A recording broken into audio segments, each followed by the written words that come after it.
Yo, what's good, y'all? It's Latrell, and time flies, man, because today actually marks the official 2-week period where I actually own this Google Pixel 4a, and I want to go and give y'all my thoughts on this after owning it for 2 weeks now. Alright, so as I was saying, I was using this Google Pixel 4a for the last 2 weeks now because Google reached out to me maybe about a month ago, and they said, hey bro, we like your videos, we want to go and start sending you pixels basically. And I was like, alright, yeah, it's dope, do y'all thing, alright, and then we ended up here. And honestly, just going through this whole thing here, I don't even got that much to complain about. Obviously, I still got some things to complain about, like just every other product. So let's go and check this out after 2 weeks. And of course, I'm getting a phone call again, like I always do in the video. So I guess I gotta go check this out, right? And yeah, of course, after I go ahead and grab my phone here, it just stops ringing. Anyways, let me go and tell y'all my experience with this. So first up, I'm gonna go ahead and point out the build quality. So everybody talks about this, the plastic build and everything, which rightfully so, but people make this out to be like a bad thing or something. But for me, it's been good for me. It's pretty durable. I don't really got no problems with it. Yeah, like there's phones like this OnePlus Nord out here that got glass, but still, I don't got no problems with this. Now, if this was some plastic that actually felt cheap and it was creaking and all that, then yeah, then we would have some problems, but no, we good on here. And as for the screen, I ain't really got no scratches on here. It's been in and out of my pocket, it's been on my bed, there's been other stuff on my bed, so we cool, that's cool. Next up is the speed and the software, and this actually surprised me the most about the Pixel 4a because it don't even feel like a budget phone or mid-range phone or whatever you want to call it. Because when I just open apps, it just goes into it, no problem. I'll go over here to, let's see, Twitter. That's no problem, immediately pretty much. Let's go to Google Fi, that's cool. Like it's just speedy, it keeps up with me, and honestly, it feels like a flagship. I'm just being honest here. So it feels really fluid. We got that Android 10 here with the stock Android experience, as you already know probably. So as you can see here, we got our Android version, which is Android 10. And the things with these Pixels is that these are gonna go ahead and receive 3 years of updates. So pretty much, I mean, I guess Samsung just announced this with their Galaxy series and even some of their budget phones and their mid-range phones, but yeah, this has always been 3 years. But speed and just all that, like I don't have any problems with that. That should be like the least of your worries. This got a Qualcomm Snapdragon 730G with 6 gigs of RAM, and that's been holding up pretty good with this. Even Fortnite, so if you want to go ahead and check out my Fortnite gameplay on this, I'll go and throw a link in the description or the annotation above so you can go and watch that. Fortnite ran pretty good on here. So yeah, the software and the speed, it's been pretty dope. Now, one thing I will say about the software is that I hate these emojis. What is that, man? That just looks so ugly in my opinion. Like, what is that? Like, people are gonna make fun of you with these emojis. Same thing with the Nord, but if I go over here to my Galaxy, these are actually probably my favorite emojis. So if you go ahead and look at these, yeah, way better than the Pixel. Like honestly, just look at these side by side, there's really no competition with these. And then you got your iPhone emojis here, so yeah, like, no, I hate that. Next up is the speakers on here. So let me go ahead and do a sound test for y'all real quick. So let's go and play some no copyright music. Now listen to this. I'll go ahead and let's go ahead and play this. Yeah, man, that's dope.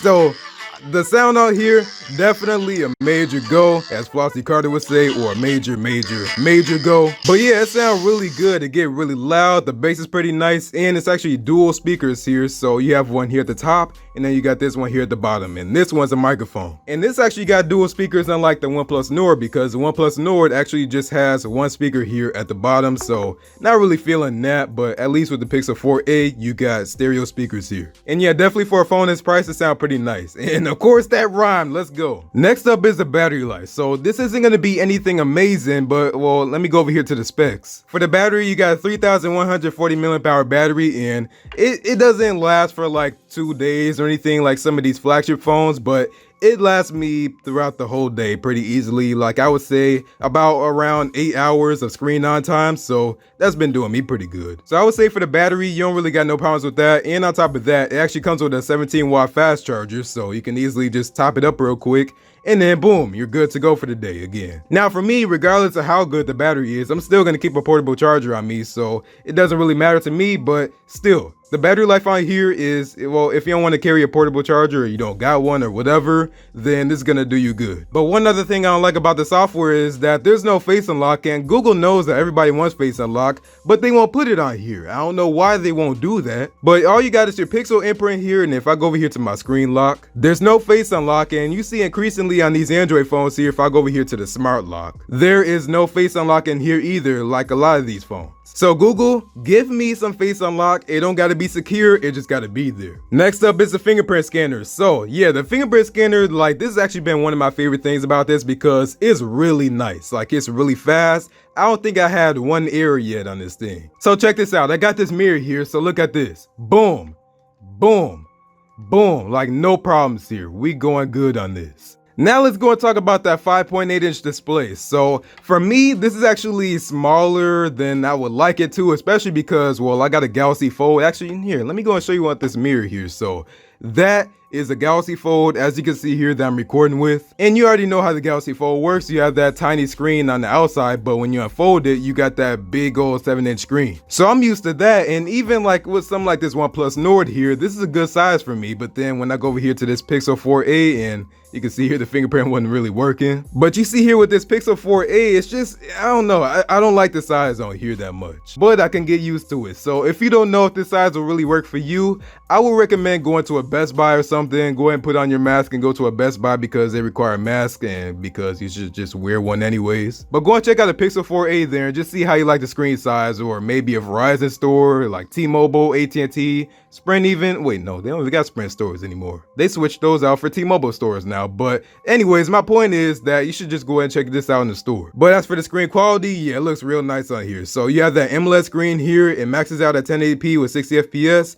And it's also HDR, so like, yeah, we cooling out here. And then you also got that hole punch there, which doesn't really get in the way. Like I said, this is actually the first Pixel phone that actually looks good on the front with that whole hole punch there instead of like a ugly like notch here, or maybe the chins or whatever. So yeah, screen is a go. I already talked about the whole scratches thing. It don't really get any scratches on here. Next up is that call quality. So the call quality is like crystal clear on here. You got that HD voice. So like, I think a lot of people like just miss this because, well, who calls in 2020, right? But a phone is always going to be a phone, and the phone calls on here, yeah, it's dope. I'm feeling the phone calls on here. It sounds crystal clear. They can hear me fine. I can hear them great. This is what somebody's going to sound like talking to you on the Pixel 4a. And then this is me actually talking on the Pixel 4a with the phone up to my ear. And now let's go and talk about that camera. So that's really the highlight feature of this phone is the camera. You know how Google is. They're like the camera killers in the game right now. Like really, everybody just knows Google for their camera. So if you want to go and see the camera sample, go and check out my unboxing on this. But the cameras is really nice. So for the video,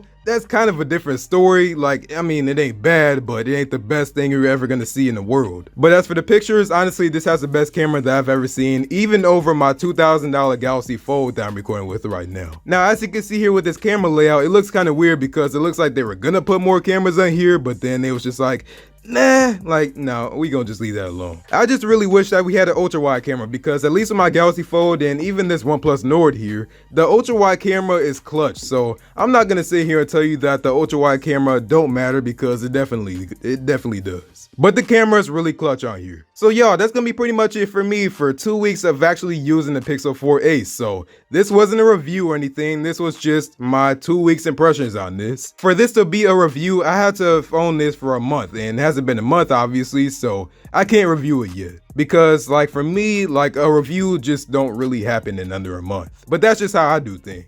So I'm gonna go and get out here, y'all. I'm sweating and like I gotta turn on the AC again. It's just burning up down here at this point. But thanks for watching, and if you like this video, go and give this video a like. And if you really liked it, go and subscribe, but go and follow me on my social media at ECentech on Instagram and Twitter and Facebook, but Instagram and Twitter is the most active. And what do you think about the Pixel 4a? If you want to go and pick this up, let me know in the comments below, and I'll go ahead and leave a link in the description. You can also see my unboxing under there. But that's been fun. But thanks for watching. I'll see you on the next one then. Peace out.